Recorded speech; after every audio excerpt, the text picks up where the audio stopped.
Hello, everyone. Welcome to Kiki and Kibitz. It's me, Mary, and I'm here today with my Sunday shenanigans, Love After Lockup, Season 6, Episode 10, the season finale, you guys. Old flames and new fires. I am here with my recap and with lots and lots of tea because, of course, after practically all season of being relatively quiet on social media, these fools decide to act up around the season finale, especially Julius and Alexis, but we'll get into that in a second. And let's hop right into this recap. So I'm going to start off slowly, okay? Because if I was going to give this episode a grade, I would give it a solid B plus, I would say B plus slash A minus. Because for a season finale, it brought all of the stuff that a season finale does for Life After Lockup. So I'm going to start this off slowly because I don't know about you, but my blood pressure was rising during this episode. Oh my God. Huh. Anyway, so Joey and Michael. We pick up where we left off last episode. Joey is still trying to process that Michael actually broke up with him. Okay. Michael said, listen, I don't think we should do this anymore. I know that I'm going to fuck up and I'm going to drag you down with me. Joey's still trying to process all this. He is like, what actually just happened? Like, we've been together for 48 hours and he's breaking up with me. And basically, he's giving up on wanting to have a good life. So, Michael he's upset because Joey's upset. He knew Joey would be angry, but he didn't think that he would be that angry, and that hurt. So Michael, he can't deal with emotions, you guys. And honestly, he's not ready. He's not ready for life outside of prison. He has said it himself tons of times, okay, that he's used to prison life. And he proves it in a moment. So he goes and he hangs out with his friend Spencer while Joey, once again, is still trying to process what the fuck is going on. And he is mad and sad and feeling all the feelings. Michael's out there living his best life already, having drinks, hanging out with Spencer, while Joey basically cries in the hotel room. Then we see Joey and his mom, okay? And he's explaining to his mom that he's still in shock. He can't believe this has happened. What, you may ask? Michael was arrested. Surprise, surprise. Michael was arrested, and Joey's just in a state of shock over it, okay? He can't believe it, but can't believe it. Well, all of us are like, yeah, this was coming. So anyway, we get to talk to Michael in jail. And like he said, okay, that basically he started using that afternoon that he broke up with Joey. He started using, he didn't report to his parole officer. The only time he did report to his parole officer is that day Joey took him. Okay. He was just hanging out, living his best life. And let me tell you, he's a man whore. He really is a man whore. Okay. He hooked up with a couple of people, maybe 14 people in a 3 week period. What in the actual fuck? Okay. His body count is probably higher than Sarper from 90 Day Fiance. For those of you who watch 90 Day Fiance, you'll know what I'm talking about. 14 partners in a 3 week period? Jeez. Okay. So he got into a collision at a stop sign. And when the officer came back, guess what? He had a warrant because it's a probation violation to have moved out of his halfway house, which he did. And obviously, it's a probation violation not to see a parole officer, which he wasn't doing. So now he got slapped with 3 years. But like he says, he's used to prison. He's used to this life, but he really wishes Joey would talk to him. And I wish Joey would stay the fuck away from him, not touch him, breathe his air, be anywhere in his aura, because this guy is just no good. He's just no good. I mean, he, is used to the prison life and is just not ready to get clean. So, Joey, please, please, please stay away from him. And he is sober. He has not spoken to Michael.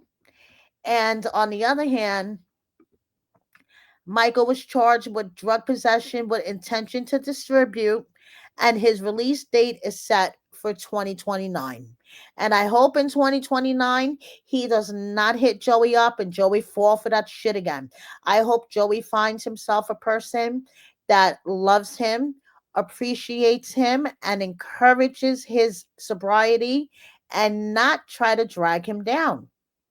And unfortunately, Michael is not that person. So here's to hoping that we will never see these two on our TV screens again, that they stay the far, far the fuck away from each other as they can. And I'm wishing them both the best. Michael, I really hope you could beat your demons. Maybe 2029 will be your year. Moving on, Brooklyn and Brian. I'm going to admit the beginning of their segment made my blood pressure go through the roof, which is why I'm relighting my joint. So we pick up where we left off last week, where Brian and his friend went to go get some clothes. Okay. Now, Brooklyn wanted to lay down some ground rules for Brian and his friend Adrian, but Adrian wasn't having it, and he rolled up the window on her and they took off. So Adrian's like, listen, you just came out of jail and now you want to be locked down to this other ball and chain. You've been gone for 6 years. In these 6 years, we have, turned into a BBL, plastic surgery world, and there's all this stuff out here you haven't seen. So, you know something? I think it's a great idea. As someone that's supposed to be your friend, you have until 3 o'clock to be home because of your ankle monitor, not because of your girl, because your house arrest ankle monitor. You're supposed to be home by 3 o'clock. So at 2:36, I think it's a great idea to pull up to the strip club. And Brian's like, no, no, no, no, no, no, no, this is not good. No, no, no, no, no, let's go. So they go.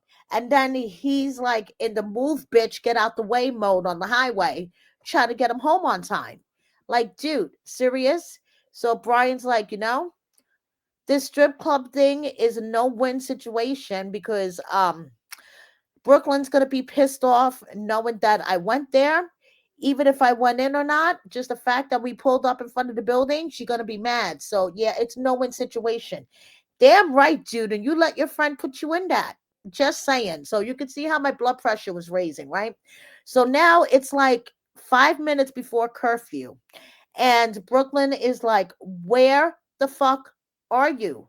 And he's like, I'm going to be there. I'm going to be there. Don't worry. I'm going to be there. And she's like, you know what time you're supposed to be here? Like, where the fuck are you? Why does your location say not found? What's happening? And Adrian's laughing in the background. And she's like, is he laughing at me? Click. Next thing you know, he is pulling up on her lawn. Brian's jumping out, running inside, and it's 3:01. He just made it. Adrian's yelling from the car, he ain't late. He ain't late. Why you mad? He ain't late. You nearly gave the girl a fucking heart attack. Come on. If he breaks curfew, he got to go back to the halfway house. And like she was explaining to him, he doesn't understand that his actions have consequences on everybody. Okay. So he tells her about pulling up to the strip club, not going in. And she's like, yeah, right. How am I supposed to trust you? And then she's trying to explain to him that she's not trying to be his PO. She's not trying to be all up his ass. Is that she wants to make sure that he follows the rules because if he gets sent back to the halfway house, she's out here doing this alone again. She was alone when he was in prison. She was alone when he was in the halfway house. And now that he's in her house, she doesn't want to be alone again. So did he ever think of that perspective instead of thinking, oh, Brooklyn just wants to lock me down. She wants to be my PO. She wants to be a pain in the ass. No, she's trying to look out the best for you, dude. And I get what she's saying. Okay. She's been holding it down with you. And now that she has you in her house where she could touch you anytime and bother you anytime, like, why are you going to risk that? I get it. I mean, the way she goes about it may be a little harsh. Okay. She may be a little over dramatic, but I get where she's coming from. It was 2:58. Where the fuck were you, dude? So Brian looks at her and he's like, I get where you're coming from. Thank you. Thank you, Brooklyn. I really do appreciate you. And this is where my blood pressure started decreasing. And I'm like, good. Finally somebody who fucking recognizes that, the woman isn't always necessarily trying to be a gnat on your ass. Okay. We do know sometimes what the fuck we're talking about. And if you have a 3 o'clock curfew, of course, we're going to be tweaking at 2:58 if you're not home. So now Brooklyn is sad because her menstrual cycle started and her and Brian really want to have a baby. He's only been home for a month. Okay, I get it. Take some time. I personally don't understand why you're trying to have a baby with this dude already. I mean, I'm just going to say this. It's bad enough he's living in your home with you and your daughter, even though, okay, Brian does seem like to be a very good parental father figure to this little girl. Okay. And you have to give it to Brooklyn. She doesn't have her daughter calling Brian daddy, unlike we've seen in the past with these other fools. Okay. Brian's her bestie. I think that's adorable. Okay.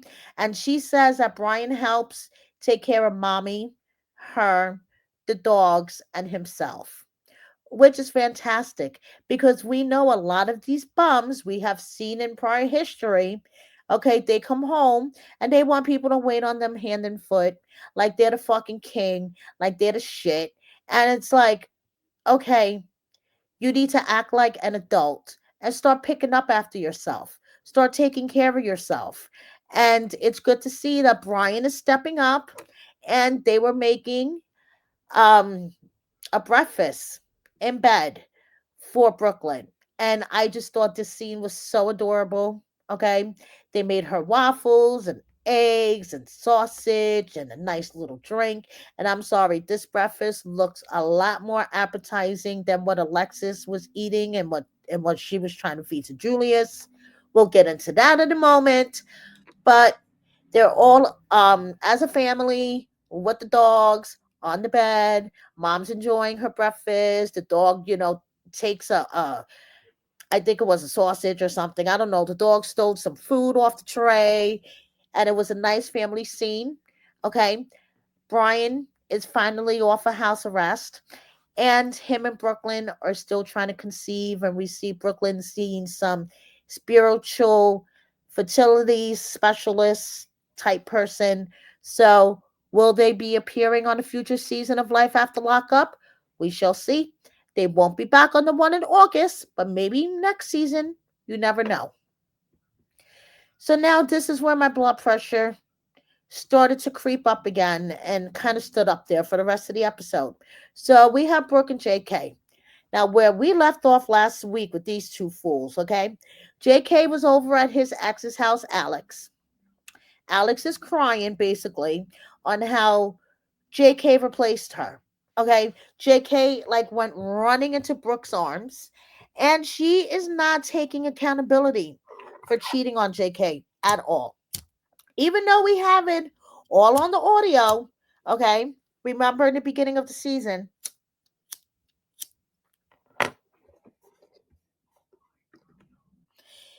it was revealed that JK's best friend, this chick Bonnie, who was Alex's best friend at the time, but now is living with Brooke as her roommate. But Bonnie was also an ex of JK's back in the day. Are you following all this? Okay, good, because I got lost halfway through. So this chick Bonnie, who is JK's ex back in the day and currently Brooke's roommate, when she was Alex's roommate, recorded her saying that she cheated on JK numerous times and she likes to have sex with men that last longer than 38 seconds. That's a little bit of TMI for me, but hey. But basically, this chick was crying, not taking any accountability, not taking any responsibility. It was basically me, me, me, me, me. Now, JK, this other fool, is like, you traded me in a diamond for some scrap metal. You consider yourself a diamond? That is so funny to me. So now, like I said, these two fools are outside crying while Brooke is tearing up the country roads trying to get there because as we all know, except for JK, she put a tracker on his phone and she tracked him to Alex's house. So she left work early and she is driving to Alex's house to throw hands. She calls her friend Bonnie, who is JK's ex and Alex's former roommate, and says, I'm going over to Alex's house to throw hands. That's where JK is. And blah, blah, blah, blah, blah. And she says, Bonnie says, it sounds like he wants his cake and eat it too. And Brooke says, well, he could have that cake because he ain't going to eat this cake no more. So now JK leaves. Alex is still crying outside in her driveway. And Brooke is blowing him up. So he decided, let me finally answer my girlfriend who's been calling me like 100 times in the past 45 minutes. And let me tell you, he sounded so fucking guilty when he answered the phone. He's like, hello. And she's like, where the fuck you at? I'm coming back from looking for a job, baby. Stop fucking lying. You were at Alex's house. You've been there for the past 45 minutes. What do you mean? How do you know my location? Because I have a tracker on you. What am I, a fucking dog? Well, I caught you anyway. What are you doing at Alex's house? And I just want to poke my eyes out with a rusty fork. I'm like, oh, word, help me. So, meet with me in Waco. Let's meet up in Waco so we can talk. So they meet up in some restaurant. And basically, JK is telling her that he went to Alex's because he wanted to close that chapter in his life. And that he let Alex know that he's with Brooke and he loves Brooke. And that chapter with Alex is over and done. And Brooke said, and she has a good point, she has a lot of open chapters that she hasn't closed. Well, maybe she should. Maybe that'll help her with her trust issues. Maybe that'll help her psychologically with her self confidence. Maybe if she went back to some of those motherfuckers that caused her trust issues to be this way and closed those chapters in her life, maybe that would help her. But they're going to continue on life after lockup, these two. And I want to know, why was there like 15 pregnancy tests on Brooke's bathroom counter? Please tell me that's a false alarm. Pretty sure that's a false alarm and it's just going to be bullshit storyline, but we don't need Brooke and JK to be having a baby, people. So now moving on to another couple that my blood pressure goes to the roof and then it kind of levels out and then it goes up again. Will and Courtney. We pick up with Courtney at the bus stop, okay? And she's like, that motherfucker could take his ring and shove it up his ass. And if he thinks he could stick me up on a shelf like a souvenir. And yes, I still have sugar daddies because Will didn't send me any money in jail. So, we agreed about these sugar daddies. And why does he care? It's not his money. It turns out that she had a couple of sugar daddies. One came to visit her in person once, and she managed to accumulate about 25K during the 14 months that she was in prison. Interesting. But due to expenses, because apparently, just like everything else, living in prison is expensive.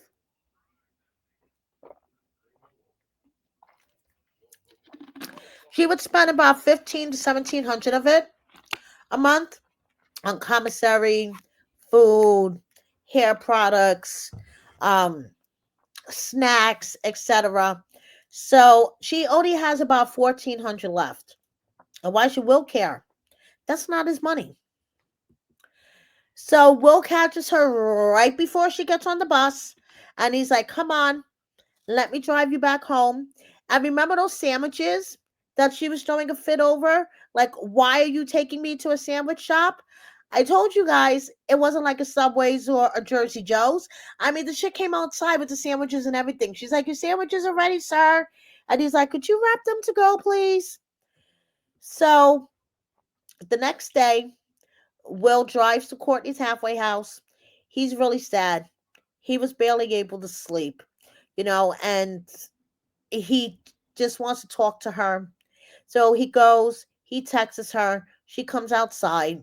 She's still not happy with him, but she gets in the car and they start driving. And basically, Will apologize to her and he put the ring back on her finger. And before you know it, they are talking about punishment and they are back at the hotel room, okay, doing these Japanese binding rope things, which apparently they had a lot of fun with. So I decided to look up what is the Japanese tradition of shibari, because Will keeps talking about shibari, and I'm like, what in the fuck? So it says in Japanese, shibari literally means to tie.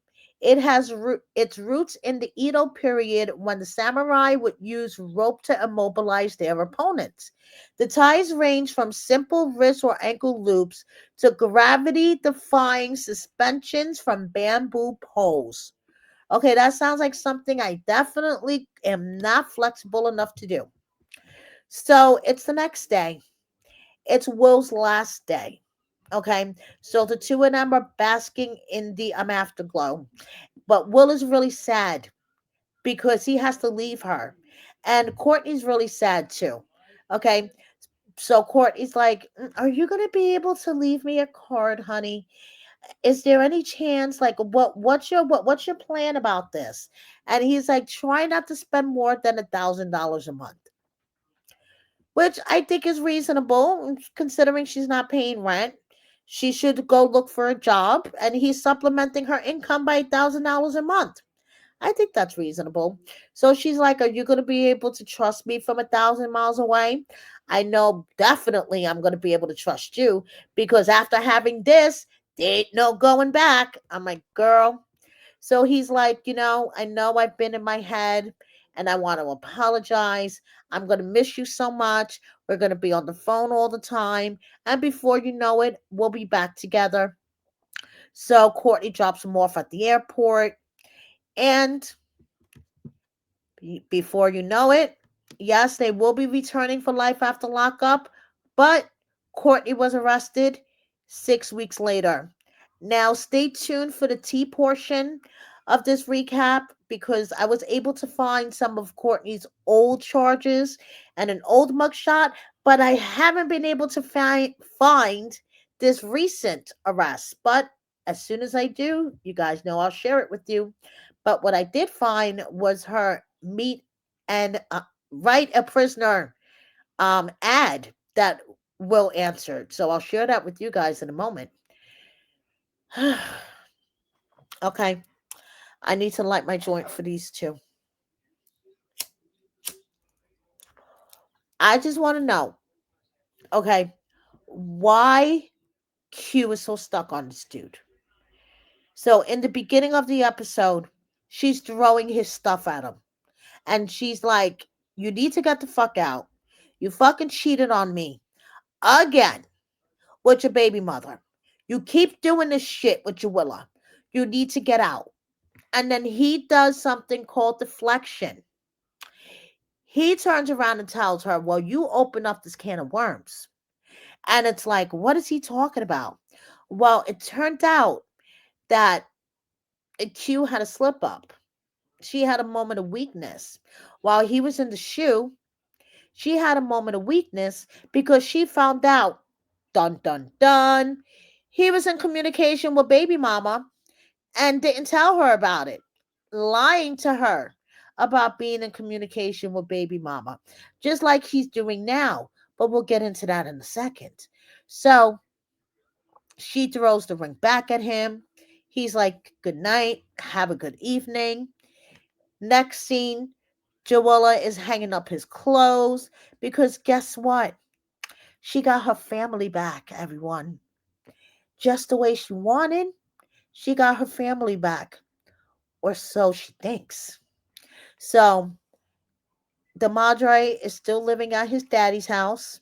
Okay, the kids are over there hanging out with grandpa and dad, one big happy family. But you know something? Daddy's right. There's nothing wrong with staying single sometimes. And Damodrick considers himself single. Even though Joella thinks she got her family back and she's so happy because apparently, Damodrick's hitting that, but he considers his status to be single. And guess who he's going to go see for a little bit? Oh, yeah, Q.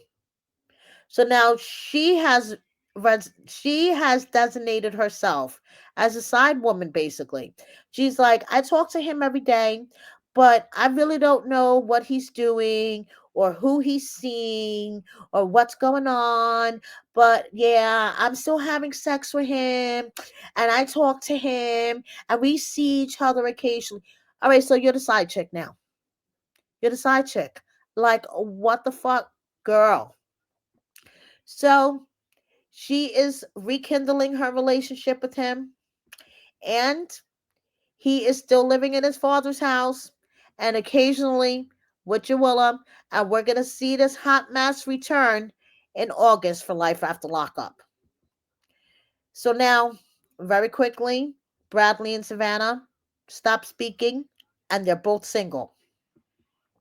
Finally, we have these fucking idiots. OMG. Even though Alexis's doormat says it's always happy hour here, it was anything from happy hour during this episode. So, first of all, Alexis and her bright pink bonnet, which I'm considering two separate beings right now, okay, because the bonnet has made an appearance in every episode. It should get its own check. Just saying.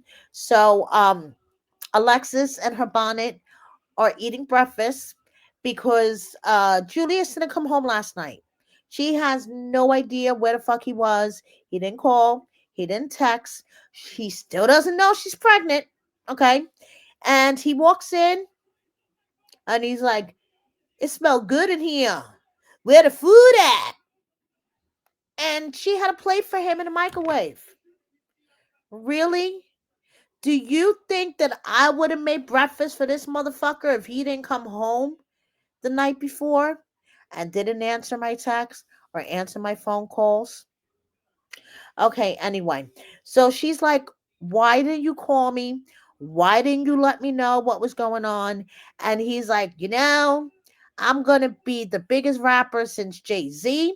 So you better accept the fact that there's going to be girls in the studio. I'm going to be vibing in the studio with girls. So that's going to be my career. So, since I'm going to be the biggest rapper, bigger rapper than Jay-Z. So you better be down with the plan. And she's like, I got bigger things to talk to you about. And slaps the pregnancy test on the table. And this was his expressions. He's like, what's that? You sure that's right? Like, are you sure? And she's like, yeah, I'm sure. Okay. My boobs are swollen. I've been sick. I've been tired. I missed my period. Yeah, this is right. So then this is where the conversation was edited so badly by WeTV. Okay. But it kind of looked like to me that maybe Julius said something about taking care of the situation in a certain way, if you understand what I'm implying. And Alexis got really, really upset. And he was like, nah, but hold on. I don't be saying that. Nah, nah. And Alexis ran off crying in the closet. Julius follows her in the closet, hugs her. I'm sorry, babe. There wouldn't be nobody else I would want to have a baby with. Blah, blah, blah. And let me tell you, that smile on his face didn't last long, because then Alexis says, we need to get our shit together. You need to get a job. And he said, what job? You pick up extra hours, girl. Excuse me, Julius? McMumbles himself? You need to pick up extra hours? You did not just say that to your pregnant girlfriend. Yes, you did. Okay? And he said a lot of other fucked up shit to his pregnant girlfriend. Like, I don't got to live here. I got places I can be. I don't sleep. I sleep here and fuck you. Yeah, he said that to Alexis after she told him she was pregnant. Yes, he did. And then when Alexis was telling him, I can't afford to support another human being, he was like, you don't support me. You don't support me. What you talking about? You don't support me. And then Alexis is like, what do you mean? I didn't give you money while you were in prison. I didn't hold you down and this, and that. And he's saying, I'm not saying you ain't do shit to me, but that's why you're in this position right now. That's why you're in my presence right now. You goofy ass, arrogant, toothpick motherfucker. Are you fucking kidding me? These words are not coming out of your mouth after your pregnant girlfriend just told you that she was pregnant. But they are. You know why? Because you're another goofy ass motherfucker. There's a lot of goofy ass motherfuckers in this franchise. I mean, I think one of the requirements is to be a goofy ass motherfucker. Like, what in the fuck are you kidding me? So he leaves. He leaves because, he doesn't need to live there. He has tons of places he can go live, guys. He doesn't need to live there. And she fucking chases him. Her and the pink bonnet goes running after him. And she's like, are you coming back? Nah. Why not? Nah. We ain't good. We ain't good. So he says that she makes it impossible to talk things out. She's toxic. You know that, guys? Because she wants him to get a real job and not just fast money as McMumbles the rapper. She's toxic. So the producers asked him, are you ready to be a father? And he mumbled something along the lines of, whatever, it is what it is. A baby is not, it is what it is. A baby is a whole human that has some of your genetics and some of Alexis's genetics that is coming into this world. It is not a flat tire, it is what it is situation. Are you fucking kidding me? This dude is a goofy ass clown.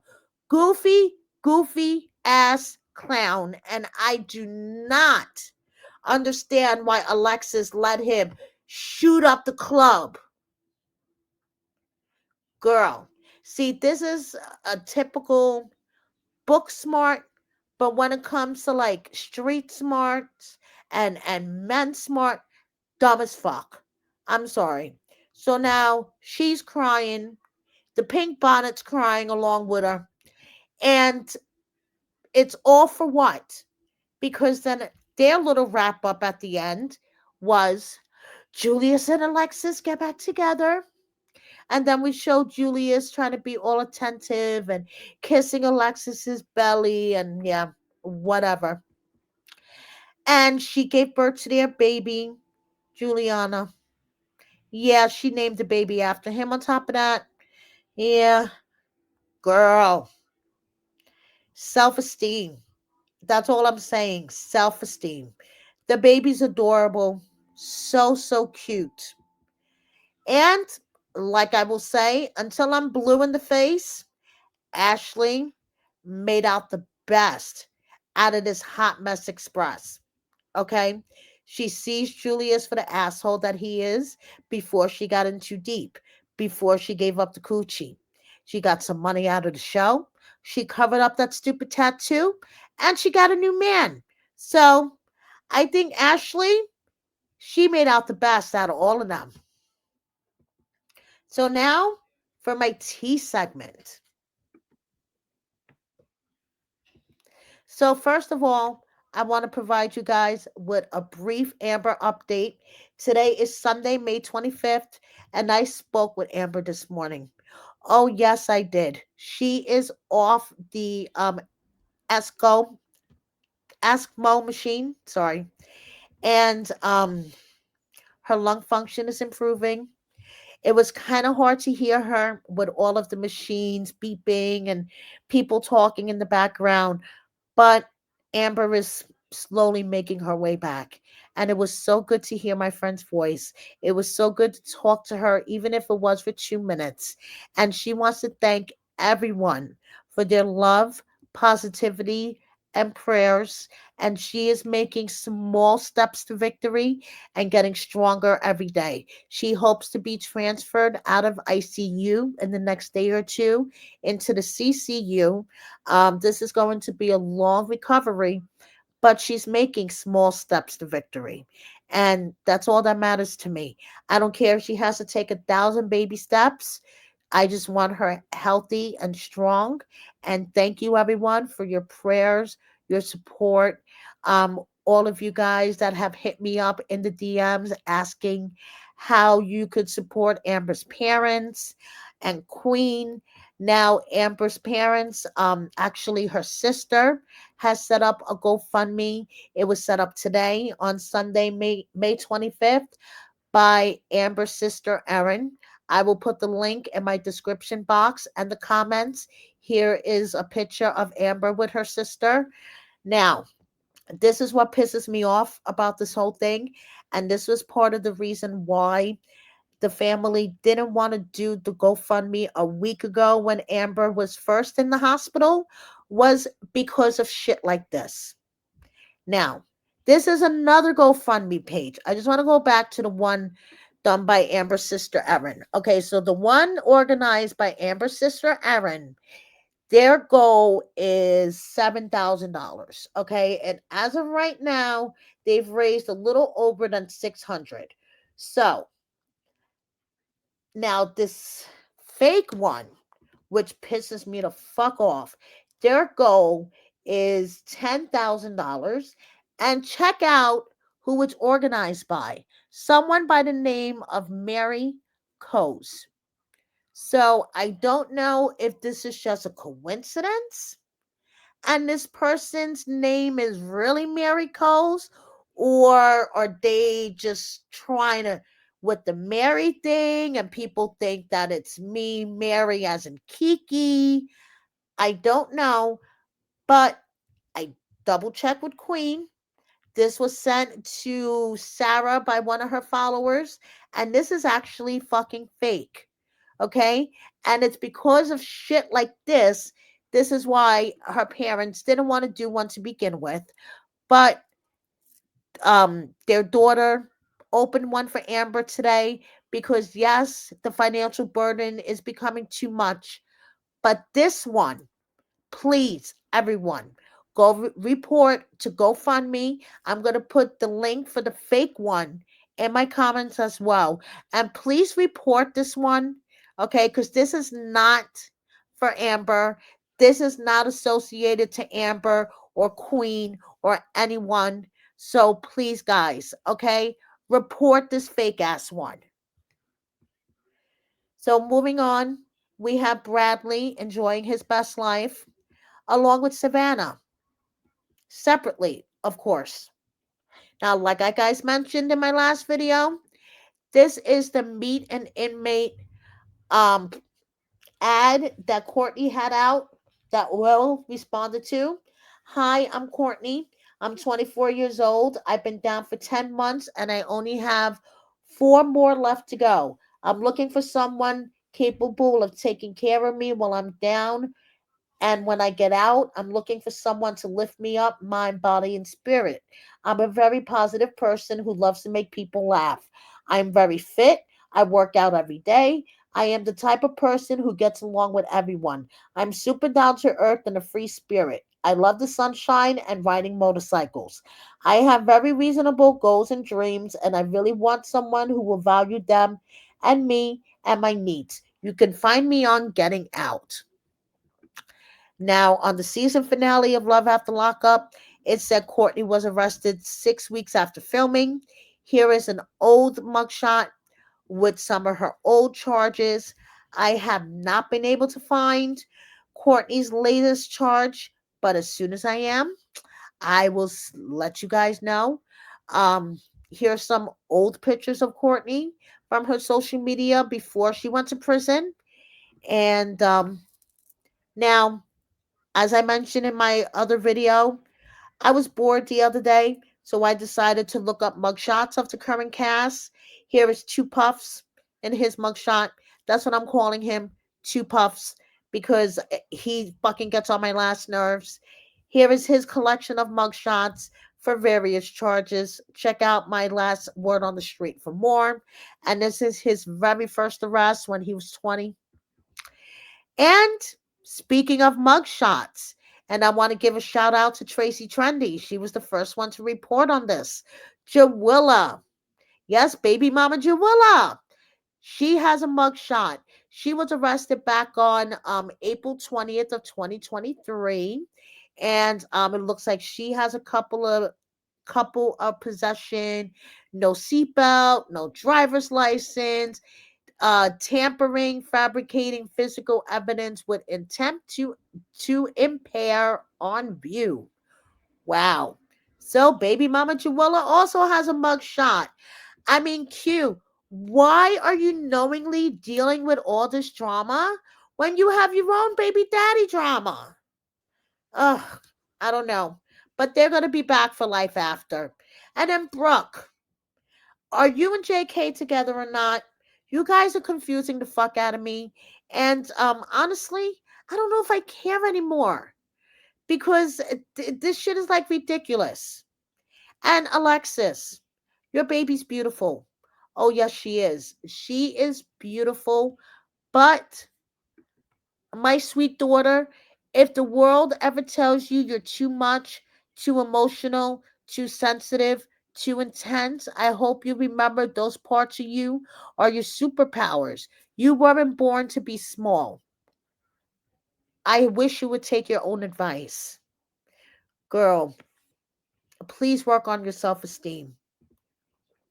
And Julius, speaking of this beautiful baby Juliana, why the fuck were you holding her like you were just about to choke slam her?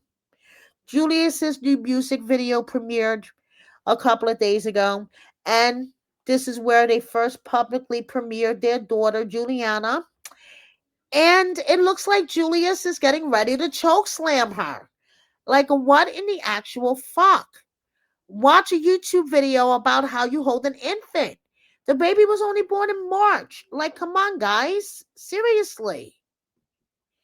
So now, you guys may or may not know, Alexis kicked out Julius live on TikTok the other day. Let me share a little clip of it with you.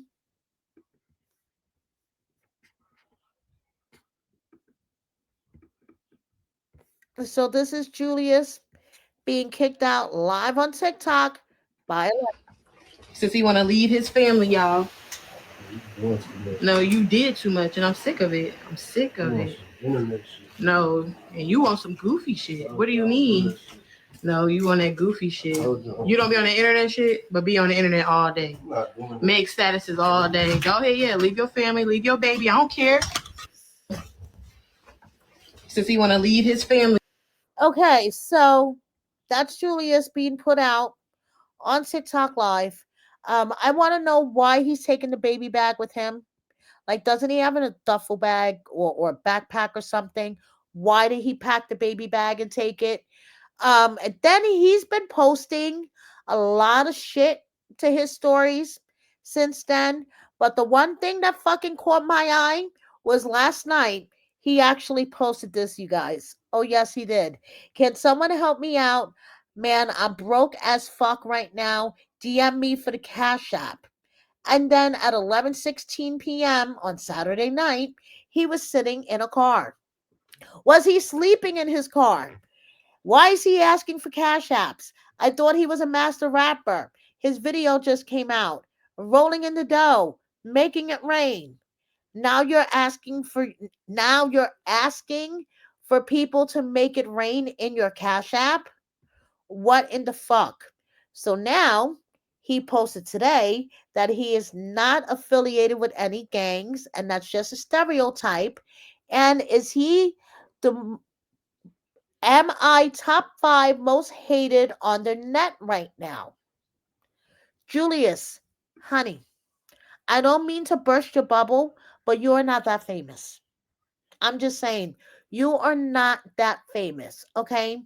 Yandy, Mandices, let's see, Remy Ma, all that shit is what's taking over the interwebs right now, okay? You are not that famous, dude. You're really not. Like, seriously, you're really not. So, I wouldn't even think that you're in the top 100 hated right now. Because anyone that doesn't watch Love After Lockup doesn't know who the fuck you are. And honestly, I hope you don't cross my TV screen again after the Mama June break, and we start watching Life After Lockup in August, and then the new season of Love During Lockup, no one's going to remember who the fuck you are. Just saying. You're going to blend in with all the other couples. Ashley took to Facebook to express her opinion about Julius. And you know something? She is absolutely right. Deadbeat, deadbeat, deadbeat. Now, warning, graphic pictures ahead. Really, really graphic pictures ahead. You guys remember Hope and Arthur? Well, this was the 1 year anniversary of Arthur allegedly, I have to say allegedly, but you guys are going to know what I think about this in a second, shooting Hope in the ass. I'm not even going to sugarcoat it, okay? He shot her in the ass, and she posted some really graphic pictures on the 1 year anniversary. So I'm going to show them, you guys. Please, graphic. These are pictures of her bullet wounds. Apparently, there was one bullet, 3 holes. This is a picture of her bandaged up ass. I saw a comment in one of the Facebook groups that this is probably a botched BBL. Are you fucking kidding me? Please. Stupidity. These are messages from a author and an eviction notice because basically Hope got evicted from her apartment because number one, she had an unknown male tenant living there with her who had an unlicensed gun, which resulted in a arrest. So yeah, all that stuff was not good for Hope, and she wound up getting evicted from her apartment. Now she was supposed to go live on TikTok yesterday, but I noticed one major problem about her going live on TikTok is you need 1,000 followers, and she didn't have a 1,000 followers last night, but she didn't go live on Instagram either. So maybe she's gonna wait until she has enough followers. On TikTok, if you guys want to follow her on TikTok, she is La Pinky, LAPINSKY on TikTok. So if you want to go follow her so she could get enough followers to go live and we can hear her side of the story because I would love to hear her side of the story. So Chance says that Liam's surgery was a success and he is slowly recovering and he thanks everybody for their thoughts and prayers. Brittany and Marcelino, according to Reddit, were spotted out in Vegas together with their arms wrapped around each other. And yeah, Marcelino is back. He's back in Vegas, picking up his kids from school and grilling in the backyard. So, is this a future storyline? Who the fuck knows?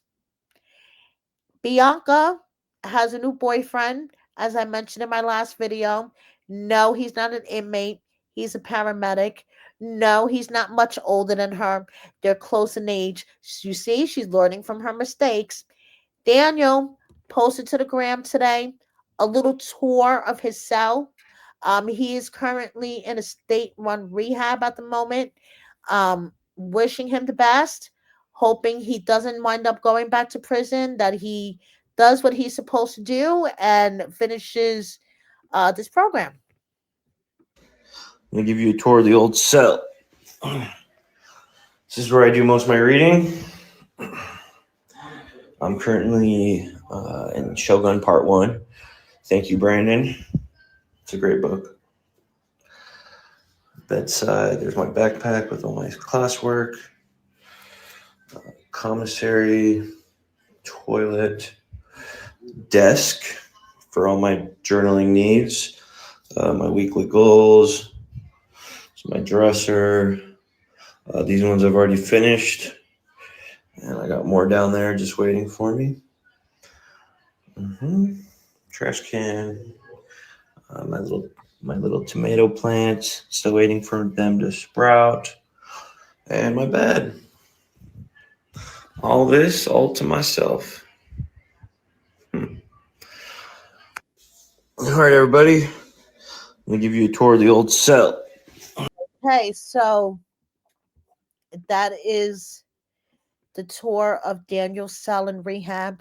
And I'm wishing him all the best. Honestly, I really hope that he completes this program and is able to get back on track. Now, do you guys remember Sam and Crystal from last season of Love During Lockup?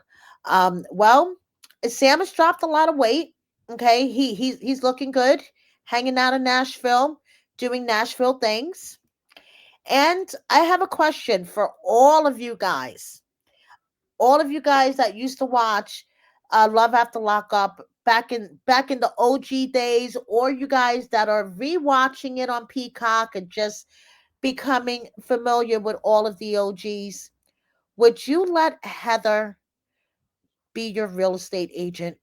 Would you let her find you an apartment, find you a house, sell your house? Drop me a comment and let me know, because apparently she is studying to be a real estate agent. She's taking all of these real estate, I guess these free real estate courses that are offered. And of course, she drags baby daddy Xavier with her. So thank you, everyone, for watching me. Unfortunately, I won't be doing another recap until August when Life After Lockup returns. I do not cover Mama June.